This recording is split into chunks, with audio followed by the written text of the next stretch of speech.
첫 만남으로 끝날 줄 알았는데 돌아가는 길에 남편이 연락처를 물어봐서 나중에 다시 만나게 됐고 남편과 유머 코드가 잘 맞아서 너무 즐거웠어요.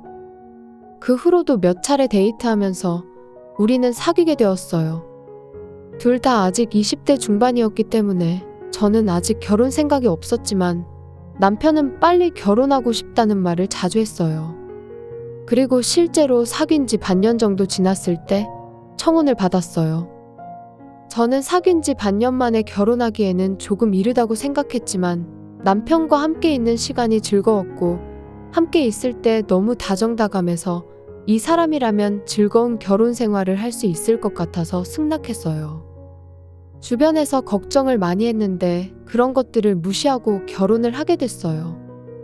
그리고 이때의 판단을 결혼하자마자 후회하게 되었어요. 여보, 나 이제 나가는데 밥 따먹고 나면 밥그릇은 싱크대에 넣어놔줘. 그렇게 남편에게 말한 날, 집에 돌아오니 식기가 식탁 위에 그대로 놓여 있었어요. 저녁 식사 때도 오늘 생선이야? 고기가 먹고 싶었는데.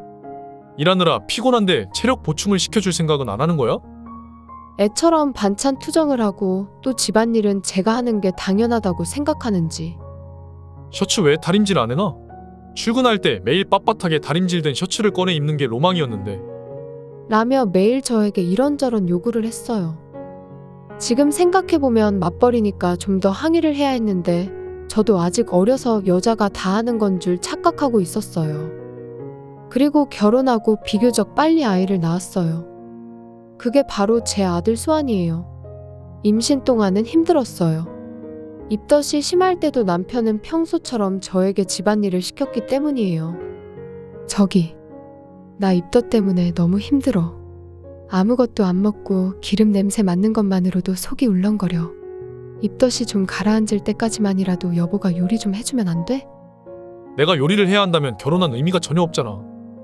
먹고 토하는 건 어쩔 수 없을지 몰라도 요리하는 게 힘들다는 건 솔직히 핑계잖아. 정 힘들면 마스크라도 쓰고 요리해줘. 너는 죽 끓여 먹으면 되는 거잖아. 전혀 제 말을 들어주지 않았어요. 저는 화나는 걸 참으면서 꾸역꾸역 매일 집안일을 했어요.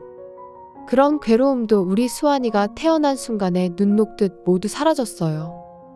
귀엽고 사랑스럽고 이 아이를 위해서라면 무엇이든 할 수 있을 것 같았거든요. 하지만 그런 행복한 시간도 잠시였어요. 아무리 귀여운 내 아들지만 첫 육아라 모든 게 다 힘들었어요. 우선 잠을 푹 못 자고 아이의 수면 패턴에 맞춰서 계속 쪽잠을 자야 하는 게 너무 힘들었어요. 게다가 왜 우는지 모를 때도 너무 많았어요. 첫 육아로 힘들고 지친 저를 보고도 남편은 전혀 도와주지 않았어요. 오히려 우는 것 좀 빨리 달래봐. 시끄러워 죽겠어. 정말 왜 우는지 모르는 거야? 엄마 자격이 있기나 해? 대부분 엄마들은 울음소리만 듣고도 왜 우는지 알 수 있다는데 도대체 왜 그렇게 못 달래는 거야? 라고 저를 질타하는데 저는 그런 말을 듣고 엄마로서의 자신감을 잃을 뻔했어요. 이때도 남편에게 집안일과 육아를 도와달라고 부탁했지만 집안일과 육아는 여자 일이잖아. 내가 왜 결혼한지 몰라? 또 얘기해줘야 알아들어. 그리고 딸이었으면 내가 더 귀여워해줄 텐데. 아들들은 크면 징그럽기만 하고 사춘기 때 반항할 거 생각만 해도 성질이 나. 나중에 커서 나한테 반항하는 날에는 죄다 집에서 쫓아낼 거니까 명심하고 교육 잘해. 제가 어떤 말을 해도 가사와 육아는 여자의 일이라고 하고 자기가 돈을 더 벌고 있으니 당연한 거라는 식이었어요. 물론 수입이 남편이 더 많은 건 맞지만 그건 남편이 집안일을 도와주지 않아 제가 단축 근무를 하기 때문이에요. 그런 것 없이 수입만 비교하면 아마 제가 더 많았을 거예요. 저는 독박 육아에 집안일까지 하는 저 자신이 너무 슬펐어요. 하지만 이보다 더 슬픈 건 이렇게 사랑스러운 아들을 남편이 조금도 사랑하지 않는 것 같아 더 슬펐어요. 저는 칭얼거리는 수환이를 달래기 위해 포대기를 하고 동네 한 바퀴를 돌며 눈물을 훔쳤어요. 이런 날들이 지나 수환이가 4살이 되었어요. 수환이는 어린이집 다니는 게 재밌다고 하고 매일 엄마 사랑해라고 말했어요. 하지만 남편은 여전히 아들에게 무관심했어요. 수환이가 아빠라고 불러도 못 들은 척하는 경우가 많아 안타까웠어요. 그리고 이 시기에 왠지 모르게 남편이 바람을 피우고 있는 것 같았어요. 이전에는 없던 야근과 휴일 출근이 갑자기 늘어난 거죠. 또 마찬가지로 이전에는 없던 출장 이야기를 하며 2, 3일씩 집을 비우는 일도 있었어요. 제가 넌지시 여자 만난다고 너무 바쁜 거 아니지? 라고 물어봤지만 당연히 남편은 부인했어요. 저는 남편이 계속 수상한 행동을 한다면 미행이라도 해야 하나 생각하고 있었어요. 그런데 이 시기에 아들의 건강이 안 좋아지기 시작했어요. 자주 열이 나고 감기 같은 게 걸리면 도통 잘 낫지가 않았어요. 그래서 남편의 외도 의혹에 대해 생각하거나 움직일 시간도 없었지요. 당연하겠지만 남편은 아들의 간호에는 관심도 없었고요. 오히려 아들이 감기 기운이 있으면 감기 옮으면 곤란하니까 나는 친구 집에서 잘게. 라고 말하고 나가버리는 거예요. 어차피 친구 집에 안 가는 거 다 알아. 속으로는 이렇게 생각했지만 아까도 말했듯이 그런 것들에 매달릴 수 있는 상황이 아니었어요. 이후에도 아들의 건강 상태는 계속 안 좋아졌어요. 이때 아들이 5살 되었을 때인데 병원에서도 조금 이상하다고 해서 정밀 검사를 하게 되었어요. 주치의인 이정혁 선생님으로부터 검사 결과가 나왔다는 전화가 왔고, 가급적이면 부모님께서 함께 와서 이야기를 들어줬으면 좋겠습니다. 남편에게 함께 가보자고 했지만 귀찮아. 네가 가서 들은 걸 말해주면 되잖아. 라는 말만 되풀이했고, 어쩔 수 없이 저는 혼자 병원에 가서 이야기를 들었어요. 주치의 선생님 말을 듣고 저는 머리를 한 대 맞은 듯한 충격을 받았어요. 소아암이 발견되었다는 거예요. 저는 눈앞이 캄캄해졌어요. 왜 하필이면 우리 아들에게? 더 이상 아무 생각도 할 수 없었고 그 자리에 주저앉은 저를 주치의 선생님께서 다독여 주시고 진정시켜 주셨어요. 앞으로 수환이는 치료를 열심히 해야 해요.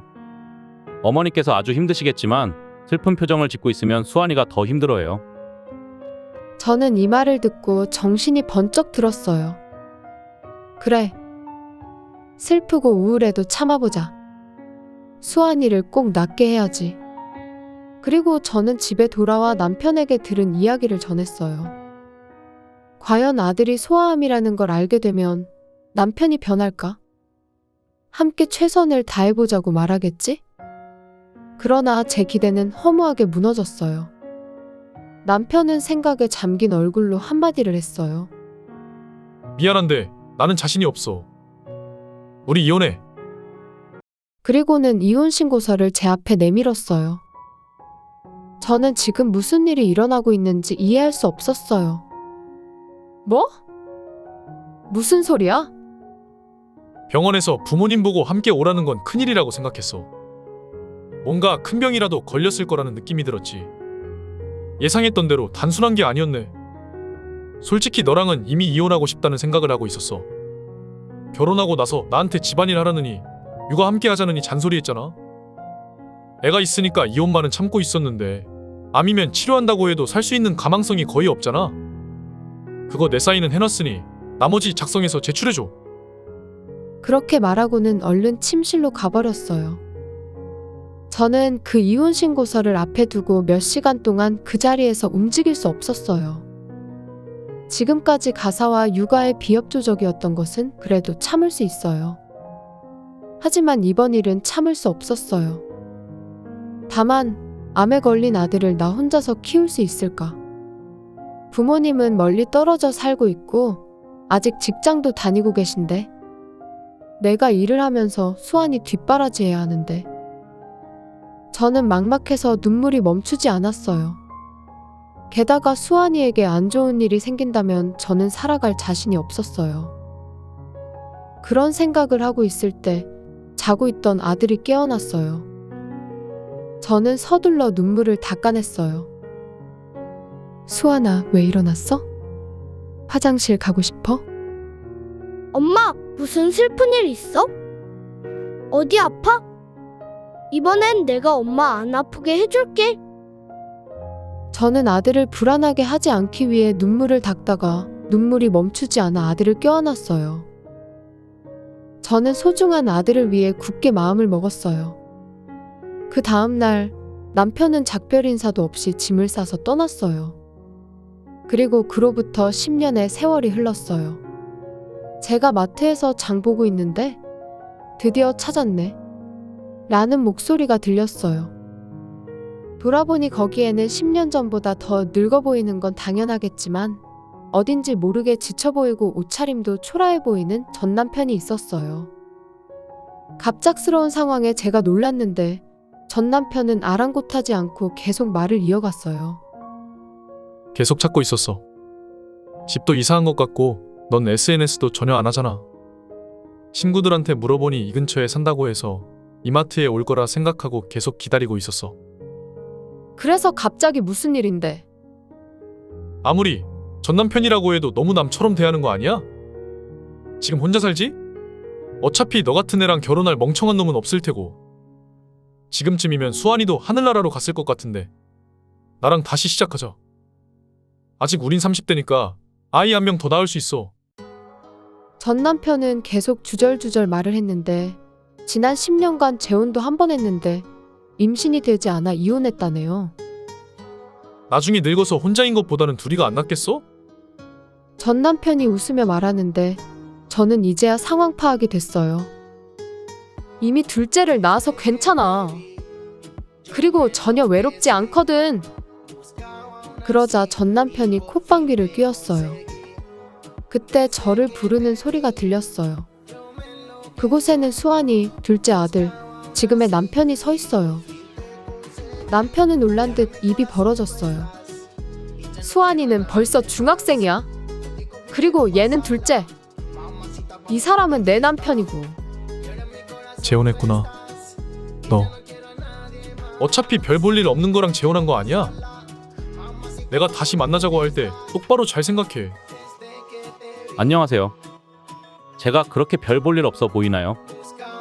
혹시 수환이 주치의 이정혁이라고 들어보신 적 있으세요? 그게 전데 바람 피느라 바빠서 들어본 적이 없으려나? 맞아요. 저는 아들의 주치의였던 이정혁 선생님과 재혼했어요. 제가 이혼한 후에도 주치의였기 때문에 당연한 일이지만 아들을 친절하게 진료해 주셨어요. 그리고 제 고민 상담도 항상 들어주셨어요. 그런 다정한 모습에 호감이 생겼지만 의사와 환자 보호자라는 관계 때문에 그런 말을 꺼낼 순 없었어요. 그러다 우연히 밖에서 만나 식사를 한 게 계기가 돼서 사귀게 되었고 그 후 재혼까지 이어지게 된 거죠. 정말 전 남편과는 비교하는 게 기분 나쁠 정도로 좋은 사람이에요. 게다가 남편이 열심히 치료해줘서 아들의 암도 완치되었고요. 그래서 지금은 또래 아이들처럼 건강해요. 남편은 그 자리에 주저앉아 고개를 떨궜어요. 의사와 재혼이라니. 그러다 고개를 들어 수환이를 쳐다봤어요. 수환아, 아빠 기억하지? 내가 진짜 네 아빠야. 너는 친아빠와 함께 살고 싶잖아. 그치? 엄마가 재혼해서 어쩔 수 없이 살고 있는 거잖아. 어서 말을 해봐. 아저씨가 누군지 몰라요. 다만 어렸을 때 집에서 아무것도 안 하고 저와 엄마를 슬프게 했던 삼촌이 있었다는 건 기억해요. 제 아빠는 옆에 있는 이분이 아빠예요. 알겠어요? 과거의 한 짓을 부끄럽게 생각해야지. 다음에 또 나타나면 경찰 부를 겁니다. 우리는 발길을 돌려 고개를 숙이고 있는 전 남편을 뒤돌아 떠났어요. 그 후의 일이에요. 전 시부모님이 우리 아들과 다시 만나줄 수 있겠냐는 전화가 와서 알게 된 건데 전 남편이 저와 재결합하려는 이유는 오로지 돈 때문이었던 것 같아요. 직장도 좋고 집도 부유하니 어떻게든 도와줄 수 없겠니? 라는 이야기가 대부분이었고 당연히 거절했죠. 전 남편은 이혼하며 생긴 위자료와 사업 실패로 인한 빚 때문에 굉장히 힘들어한다고 했어요. 저는 저와는 상관없는 일입니다. 하고 전화를 끊고 차단까지 해버렸어요. 전화를 끊고 거실로 돌아오니 아들과 남편이 걱정스러운 표정으로 저를 바라봤어요. 저는 잘못 걸린 전화라고 둘러대고 다시 평온을 되찾았어요. 지금의 저는 이렇게까지 행복해도 되는 건가 싶을 정도로 하루하루가 너무 행복해요.